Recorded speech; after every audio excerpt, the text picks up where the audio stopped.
Tantra, sur la voie de la transformation. Chapitre 6, module 5.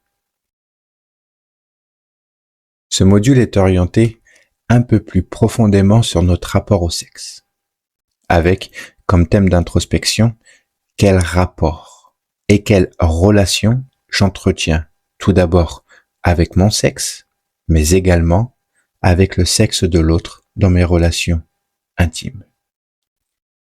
Quelles sont mes croyances? Quelles sont mes attentes, mes fantasmes, mes envies?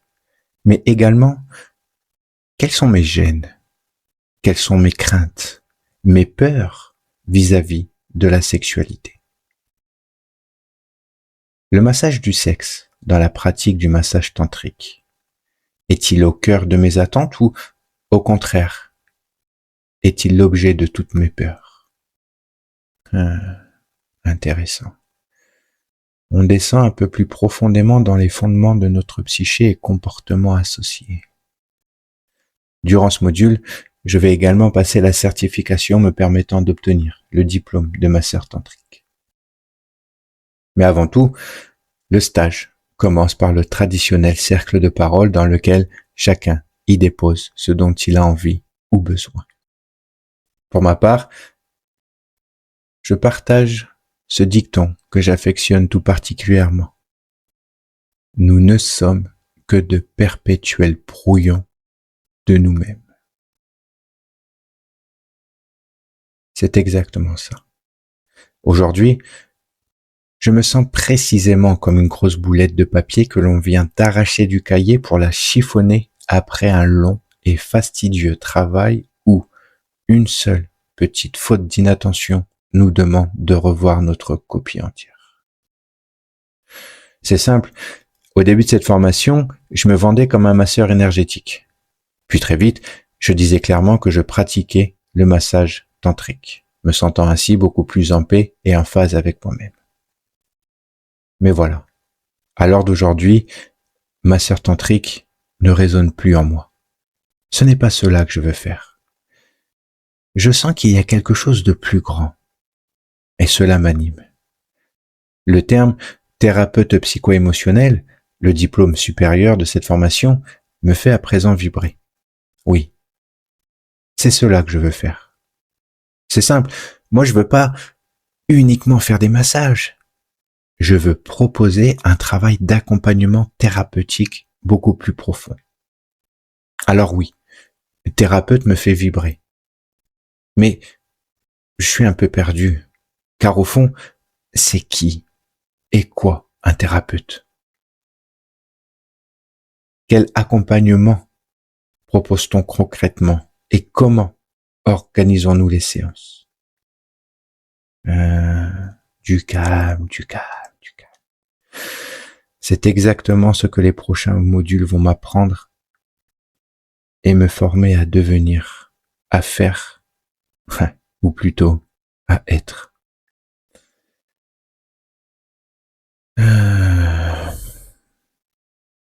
Le stage commence et la journée se passe très paisiblement avec beaucoup de temps de parole qui font quelque peu du bien à tout le monde. Cette journée fut essentiellement théorique avec des discussions sur les thèmes d'introspection. Le soir, je passe à la pratique en massant le formateur en vue d'obtenir mon diplôme de masseur tantrique. Je suis très à l'aise et serein. Disons que j'aborde ce massage en toute tranquillité. Je n'ai jamais eu aucune pression lors de passage d'examen. Alors ce n'est pas ici que je vais commencer à paniquer. De toute façon, pour moi, c'est simple. Les examens ne sont rien d'autre que le résultat de notre engagement personnel dans ce que nous entreprenons. Les examens, comme beaucoup d'autres choses, c'est avant tout un rendez-vous entre soi et soi. Et j'obtiens la certification avec des feedbacks très pertinents et enrichissants du formateur. Je me sens bien avec la satisfaction du travail bien fait. Avec beaucoup de fierté en vue du chemin que j'ai parcouru, oui, depuis ce matin, où le tantra est littéralement venu perturber mes pensées et agiter mon esprit, jusqu'à aujourd'hui, où je suis certifié masseur tantrique. Quelle histoire. Ouais, ouais, je dirais même quelle belle histoire. Le soir, je partage un peu de temps avec Irène. Nous discutons de nos apprentissages de vie et des projets à venir en toute simplicité. Je suis un peu plus vigilant à mes gestes, à mes propos et éventuelles marques d'attention car au fond, ok, je suis conscient que je suis capable et aime partager des moments profonds et authentiques dans l'instant présent sans m'y accrocher et sans en vouloir plus, mais que d'autres personnes voient dans ces moments une toute autre signification. Alors je comprends que je peux alors devenir source d'ambiguïté, ce qui est d'un point de vue tout à fait compréhensible. De sujet de discussion en sujet de discussion, l'heure tourne assez vite et allons ensuite nous coucher, chacun de notre côté, avec soi-même. Au réveil, j'ai comme le besoin d'aller marcher pour m'aérer l'esprit. Je trouve cela très intéressant car jusqu'ici, j'ai toujours fait en sorte de ne pas avoir besoin de sortir à l'extérieur du centre de formation et aujourd'hui j'en ressens le grand besoin.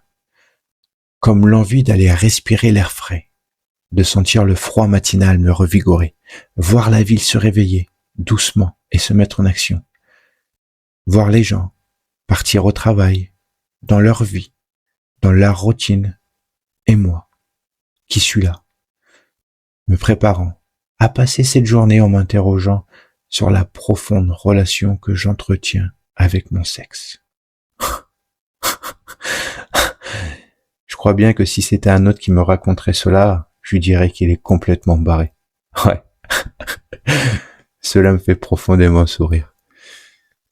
Le cours commence à 9h30 avec le traditionnel cercle de parole. Celui-ci est laissé libre à quiconque souhaite s'exprimer.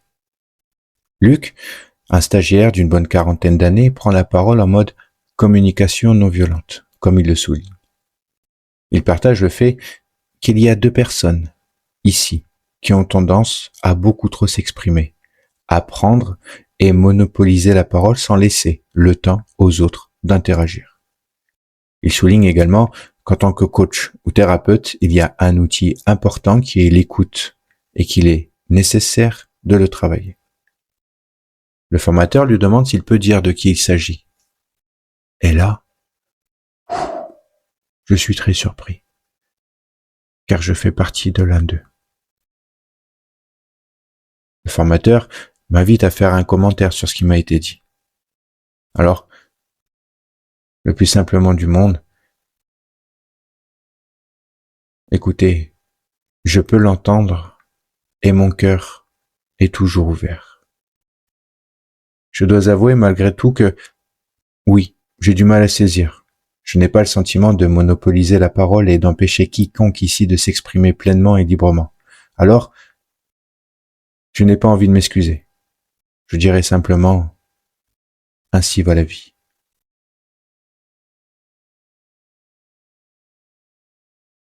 Ouais. Finalement, je suis assez content d'être sorti m'aérer l'esprit avant le cours. J'arrive dans une bonne énergie bien fraîche et bim, le bonjour de Luc.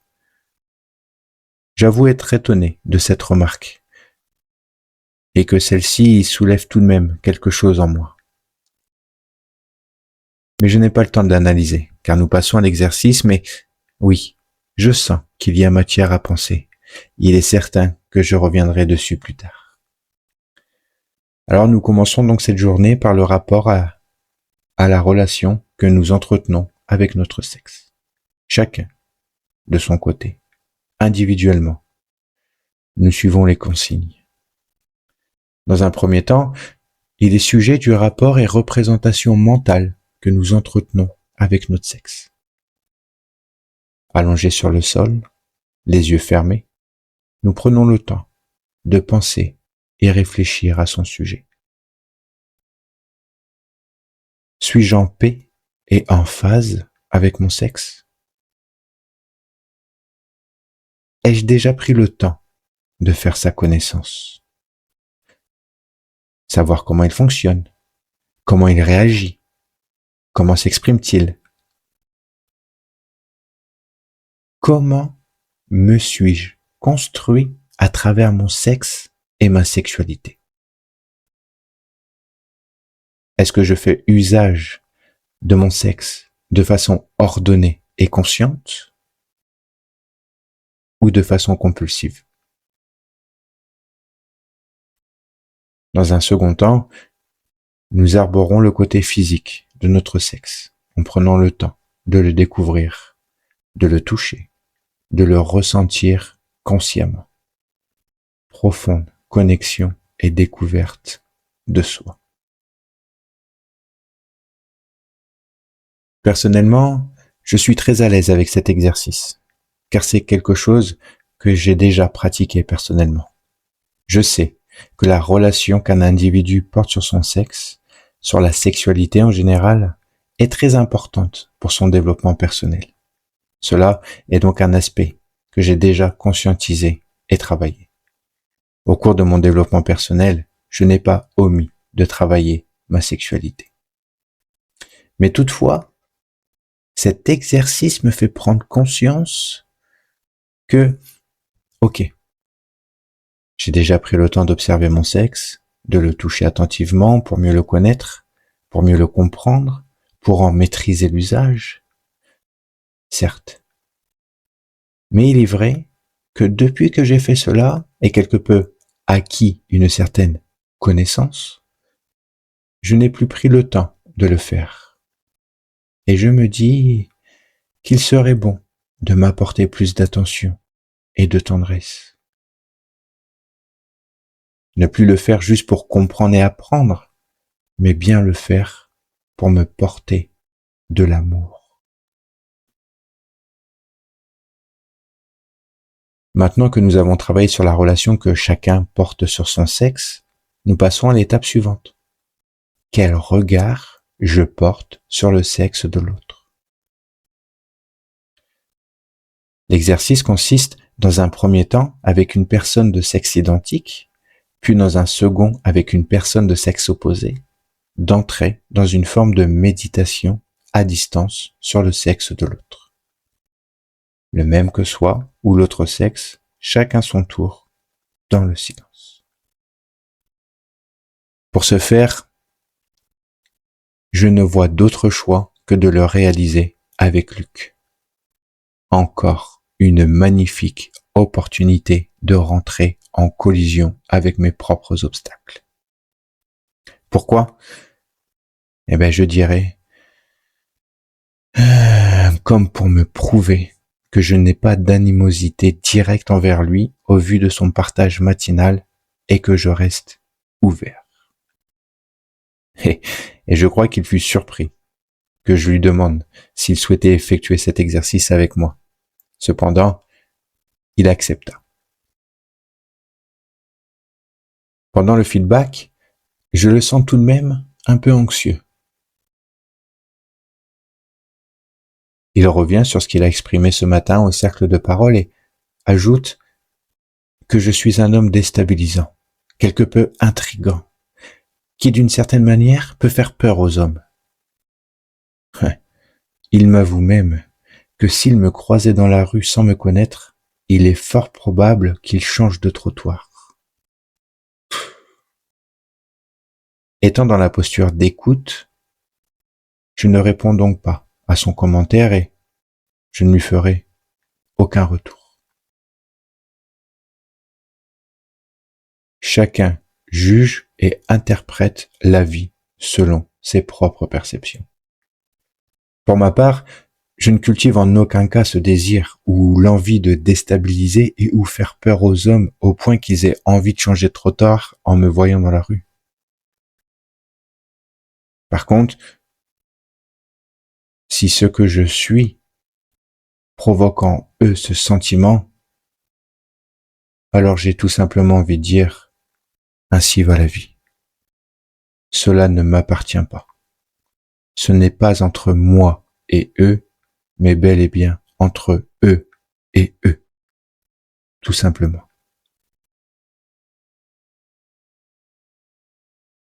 Il y a une phase après cet exercice qui consiste pour les hommes à écouter les femmes parler dans un premier temps de leur relation à leur propre sexe, puis de leur relation au sexe des hommes et inversement. Et je dois dire que je suis assez surpris de comprendre à quel point les femmes peuvent, au même titre que les hommes, être complexées par leur sexe, que ce soit par la couleur, la forme, la profondeur, la circonférence, la composition des grandes et petites lèvres, de son esthétisme au sens large, puis de leur corps en général, plus particulièrement des parties charnelles, telles que le fessier, la poitrine et le ventre. Il est vrai que, pour les hommes, ce qui revient le plus souvent est bien évidemment un problème de taille. Nous avons la fâcheuse habitude de toujours prendre la taille supérieure comme référence et de ce fait avoir le sentiment de ne jamais être à la hauteur. Mais je n'avais jamais pris conscience que les femmes également pouvaient développer des complexes à ce sujet.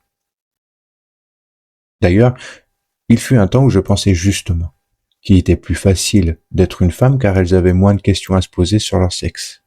Psst, grossière erreur.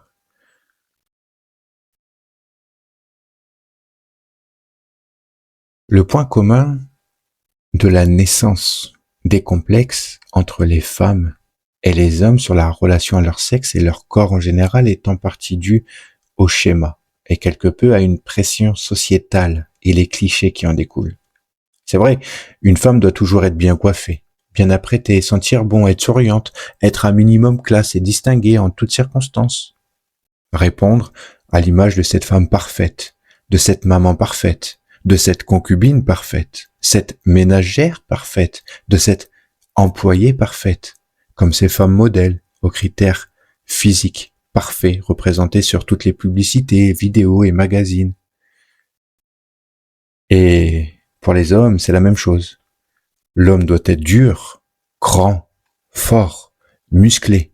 Il doit travailler dur pour répondre aux besoins de sa famille. Il doit être l'homme de la maison. Il doit être un travailleur acharné, sans relâche. Il doit être à la fois un bon père, un bon mari aimant. Il ne doit pas pleurer. Il ne doit pas être triste et encore moins se plaindre. Ouais. Pas facile de se construire pleinement et librement loin de ces amalgames. Et pour couronner le tout, si nous commençons notre apprentissage de la sexualité en visionnant des films pornographiques, cela instaure des complexes encore plus intimes et profonds dans notre relation à notre corps, à notre sexe, et la construction, développement et épanouissement de notre sexualité, très loin de l'esthétisme des scénarios et performances parfaits véhiculés par l'industrie pornographique. C'est pour cela, selon moi, qu'il est très important d'accompagner les jeunes dans la découverte de la sexualité, afin qu'ils ne tombent pas dans les mêmes pièges et rouages traumatiques que nous avons nous-mêmes connus. Mais, bien évidemment, cela demande en premier lieu que nous soyons nous-mêmes déjà alignés, en phase et en paix avec notre propre corps et sexualité, afin d'être en mesure d'en parler pleinement et librement avec nos enfants. Mais cela est encore un tout autre sujet. L'après-midi, nous passons à un enseignement d'imposition et de techniques de massage de chakra racine vers le chakra cœur. Premièrement, avec une personne du même sexe, puis avec une personne du sexe opposé. Il est important de bien assimiler le fait que, lors de ce massage, nous ne massons pas avec une intention sexuelle, mais avec une intention de soin, de guérison. On peut dire que la zone du chakra racine, la zone périnéale, est le trait d'union entre le thérapeute et certains traumatismes enfouis, comme une porte d'entrée permettant l'accès à une dimension beaucoup plus profonde.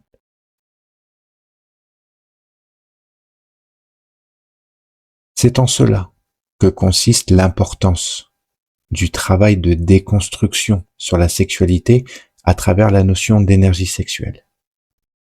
On ne peut pas aborder cette pratique sans avoir préalablement élevé sa conscience sur le sujet et par conséquent accompli un certain travail sur soi. Pour une personne ayant un niveau de conscience tel que pour elle, son sexe ne sert qu'à se reproduire et uriner, il lui sera beaucoup plus difficile d'assimiler la notion d'énergie sexuelle hors du champ de la relation sexuelle à proprement parler. Je suis très à l'aise avec cet exercice. Mon partenaire est intéressant car j'avais mis un peu de distance avec lui pour, finalement, je ne sais quelle raison valable. Uniquement car il ne m'inspirait pas confiance. Aujourd'hui, après le choix divin, nous voilà réunis autour de notre masculinité, dont nous allons mutuellement en faire connaissance. Le matin même, il nous a partagé durant le cercle de parole avoir été abusé sexuellement par son père. Alors bien évidemment, c'est une information que je n'ai pas négligée, en me disant que je devais lui porter beaucoup d'amour, d'écoute, d'attention et de bienveillance, en supprimant littéralement toutes les sources de pensées négatives que j'ai pu avoir pour lui jusqu'ici. Je dois être le plus neutre et le plus pur possible. Cet exercice fut très intéressant et enrichissant. C'est avec un profond sentiment partagé de fraternité que nous concluons notre échange. Il y a quelque chose qui a attiré mon attention pendant le massage. Le massé est tombé plusieurs fois dans le sommeil. J'ai dû le ramener plusieurs fois à lui.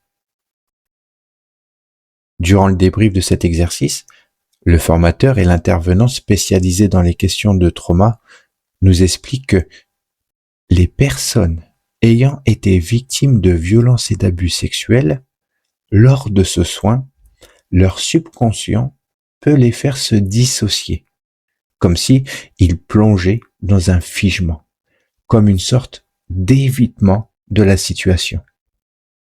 C'est donc pour cela qu'il faut absolument garder le ou la massé à la limite d'un figement. Ne pas laisser son subconscient fuir si on veut réellement travailler sur le traumatisme. Et ce qu'il faut comprendre, et que je trouve vraiment très intéressant,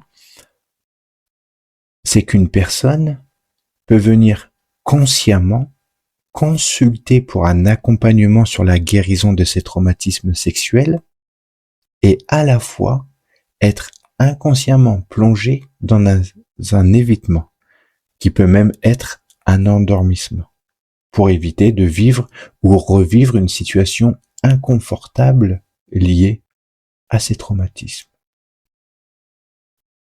Et cela dans le but d'éviter de faire remonter à la surface du conscient les émotions négatives liées au traumatisme.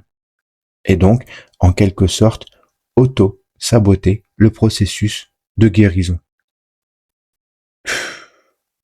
Fascinant. Cela me fascine. Le pouvoir de l'inconscient sur le conscient. Et là, je comprends un peu plus profondément la posture de thérapeute. Et cela m'anime fortement en ayant la conviction qu'effectivement, c'est bien cela que je veux faire.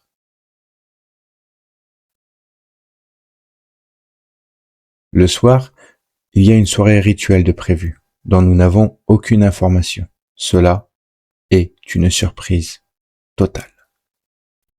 Nous avons donc une pause de 18h à 20h. Encore une fois, je ressens le besoin de me retrouver seul et de m'isoler paisiblement. Je décide donc de sortir à l'extérieur pour le dîner. Ce qui est intéressant, c'est que j'ai le profond sentiment de vivre deux formations en une. Alors oui, il y a la formation à proprement parler sur le massage et l'accompagnement, et je dirais une formation partagée qui s'effectue en groupe, où nous évoluons tous ensemble et partageons notre évolution, plus précisément une formation guidée et encadrée par le formateur. Et puis la deuxième, beaucoup plus personnelle, qui se fait entre moi et moi, dans laquelle, ouais, je suis à la fois enseignant et étudiant. Dans la première formation, si j'ai des questions, je les pose au formateur et j'obtiens réponse. Dans la deuxième, personne pour me donner les réponses. C'est à moi seul d'aller les chercher là où elles sont.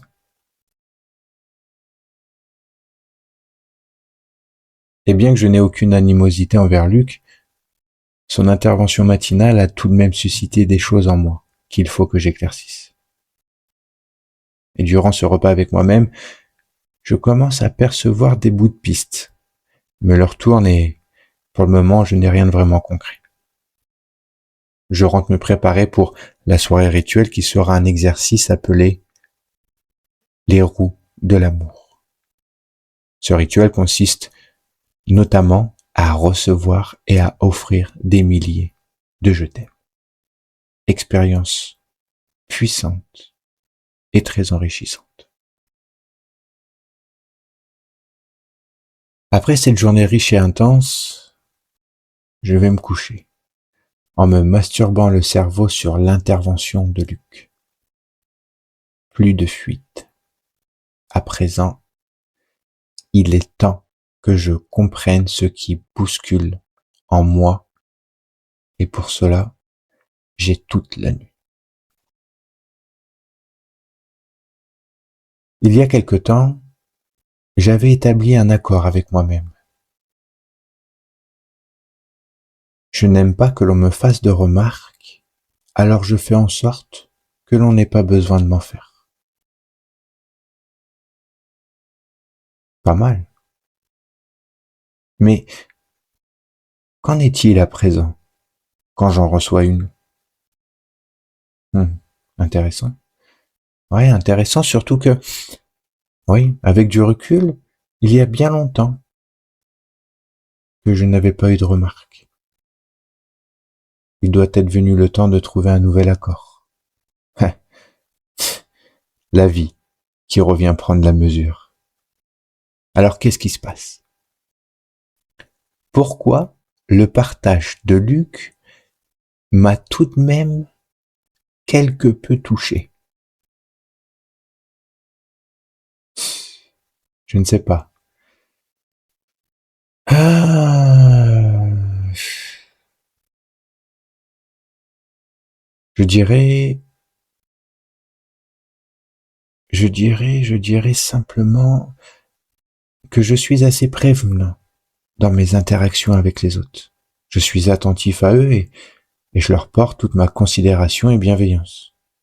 Alors, savoir que mon comportement ait pu causer du tort individuellement ou collectivement à autrui me déçoit de moi-même. Et si c'était son ego, à Luc, qui avait parlé? Ouais, au fond c'est vrai, il a parlé personnellement au nom du groupe. Mais qu'est-ce que le groupe en pensait sincèrement? Et puis lui, justement, qui souligne qu'en tant que coach, il faut être dans l'écoute. Justement, il devrait être capable également d'écouter tout le monde à son tour. Sinon, c'est le syndrome du fais ce que je dis, mais pas ce que je fais. Et il est vrai qu'après son intervention, beaucoup de membres du groupe sont venus me voir, principalement des femmes, pour me dire qu'elles n'approuvaient pas ce que Luc avait partagé et qu'elles appréciaient mes interventions car je m'exprime avec clarté et justesse. Alors, à la limite, si c'est son ego qui a vraiment parlé, cela ne me regarde pas.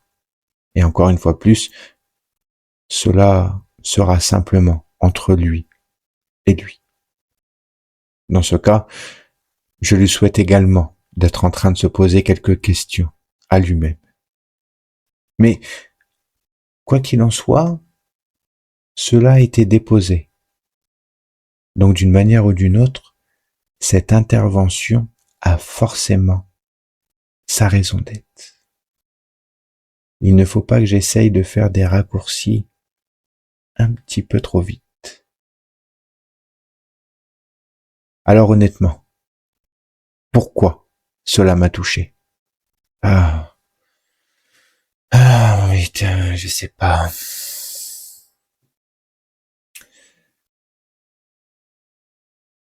Sûrement parce que je n'ai pas toujours été ce type qui se permet de s'exprimer pleinement et librement. Après un long travail de déconstruction-reconstruction, j'en suis aujourd'hui capable. C'est comme si j'avais rallumé un feu dans une partie assombrie de mon être et maintenant que le feu est vif, on me demande de l'éteindre, ou du moins de le contenir. Je fais toujours attention aux mots que j'emploie et la façon dont je les utilise pour les manier avec le plus de clarté et de précision possible. Tout simplement pour la beauté et l'harmonie. Je dois dire que oui, je prends un certain plaisir à partager sincèrement et profondément.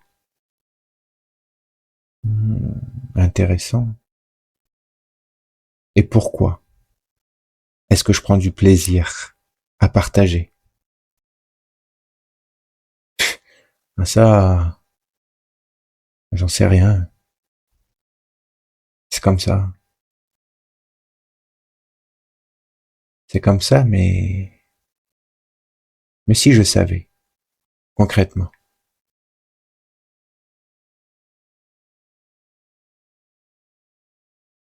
si je savais, je dirais simplement que, je dirais simplement que je prends du plaisir à partager mes apprentissages de vie comme une façon de partager mes doutes et mes faiblesses. C'est vrai, moi qui avant ne laissais rien transparaître. Sois fort, sois parfait, rien ne m'atteint. En vérité, aujourd'hui cela me fait du bien de partager mes doutes. Je dirais aussi que, ouais, en quelque sorte, c'est comme une manière de valider ce que je dis avec ce que je pense et être serein à l'exprimer. Je dirais également que il n'est pas toujours facile dans la vie d'avoir des gens avec qui discuter de certaines choses et pouvoir le faire en toute sérénité durant les cercles de parole me fait également du bien. Et si je pousse un peu, j'ajouterais également que, ouais, je connais la difficulté à s'exprimer pleinement et librement en public pour l'avoir moi-même longtemps vécu. À présent, étant à l'aise avec cela, le fait de partager des choses sincères, profondes et quelque peu intimes sont comme une invitation pour les autres à exprimer leurs propres ressentis.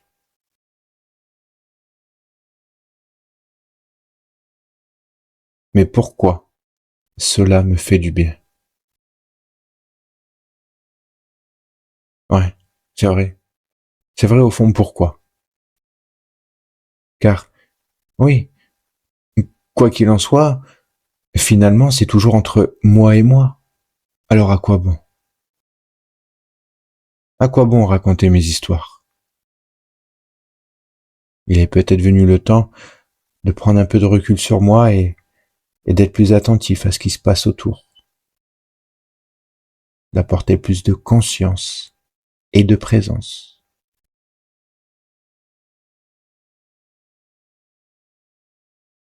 Alors, je ne sais pas si je peux appeler cela une prise de conscience ou peut-être est-ce que je me casse un peu trop la tête à réfléchir à trop de choses. Il est vrai que, à un certain moment, je me suis même demandé si mon cerveau ne restait pas concentré sur l'intervention de Luc juste par besoin d'avoir matière à penser. J'avoue être un peu perdu, mais quoi qu'il en soit, je me sens tout de même plus fort et plus serein sur le fait de prendre un peu de recul sur moi-même, d'être un peu plus attentif à ce que je partage avec les autres et surtout, oui, pourquoi je le partage. Un sentiment d'humilité me traverse et je dois dire que cela me fait quelque peu du bien.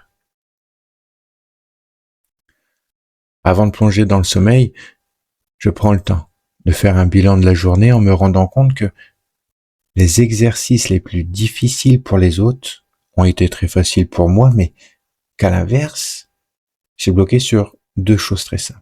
Un, l'intervention de Luc, et deux, ma difficulté à dire je t'aime. Au niveau de mon développement personnel, oui, clairement. J'ai effectué un gros travail dont je me félicite et me remercie. À présent, il serait peut-être venu le temps de me concentrer sur des choses beaucoup plus simples et profondes, comme l'amour. Et avant toute chose, l'amour de soi, en me portant beaucoup plus de douceur et de tendresse. Je m'aime et je le sais, mais concrètement, comment est-ce que je me le prouve?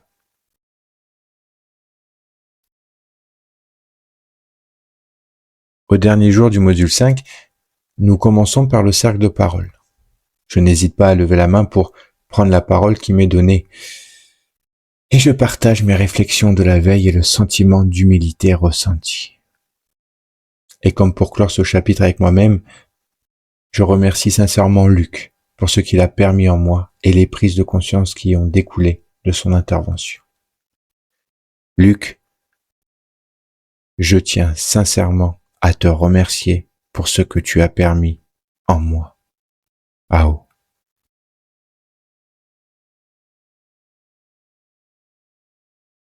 La journée se déroule très sereinement, par l'échange de massages en binôme que le choix divin a encore merveilleusement distribué.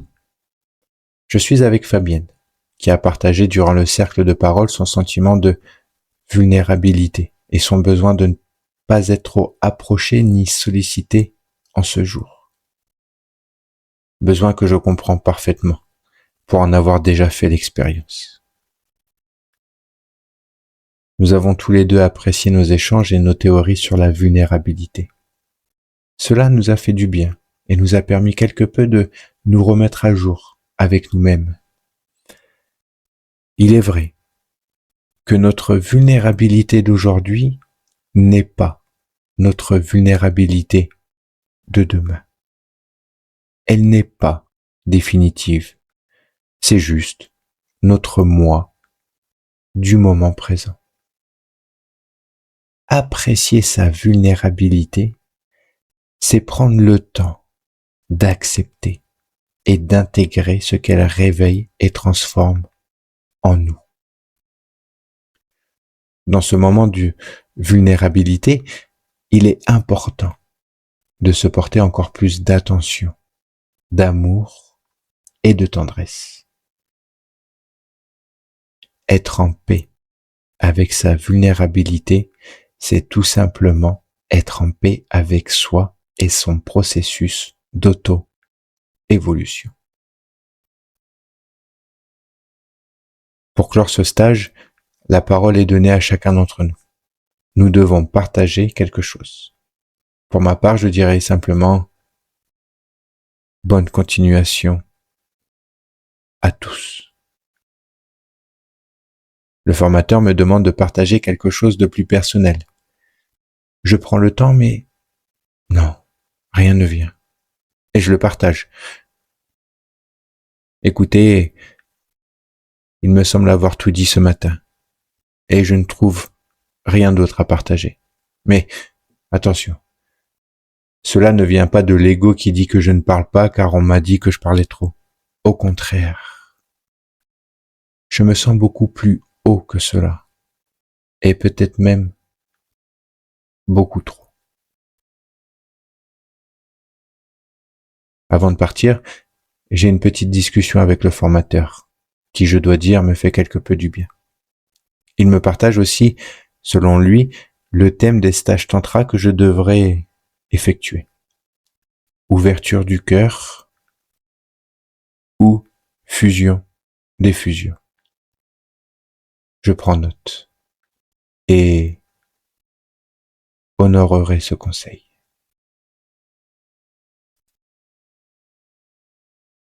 Voilà le module 5 terminé. Tout le monde repart et, oui, il est temps de se réinsérer gentiment dans la société. Après ce stage, j'ai eu besoin de quelques jours d'intégration avec un nouveau regard porté sur moi-même. J'ai le sentiment d'être plus distant envers moi-même. J'ai beaucoup moins envie de partager des choses personnelles avec les autres et je me rends ainsi compte du besoin de tout le monde de parler de soi. J'ai envie d'autre chose. Des échanges plus grands et plus profonds. Besoin de discussions enrichissantes et élevées. Je cherche de nouveaux accords avec moi-même et en repensant à Luc, je me dis, non, il ne faut pas que je me taise complètement, mais qu'il serait peut-être bon pour moi d'apprendre à synthétiser mes partages pour aller à l'essentiel.